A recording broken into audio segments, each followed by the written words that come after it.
وقضى ربك ألا تعبدوا إلا إياه وبالوالدين إحسانا আল্লাহ রাব্বুল আলামিন দুনিয়ার সমস্ত সন্তানদেরকে লক্ষ্য করে বলেন, দুনিয়ার সমস্ত বান্দা বান্দীদেরকে লক্ষ্য করে বলেন, আমি আল্লাহ রাব্বুল আলামিন তোমাদেরকে নির্দেশ দিচ্ছি তোমরা আমি আল্লাহ ছাড়া কারো ইবাদত করবে না।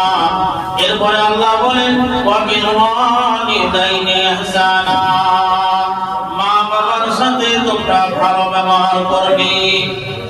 আল্লাহ রাব্বুল আলামিন এই আয়াতের কারিমার মধ্যে দুইটা কথা বলেছেন, একটা হলো আল্লাহ ছাড়া আর কারো ইবাদত করা যাবে না, দুই নাম্বার হলো মা বাবার সাথে ভালো ব্যবহার করতে হবে।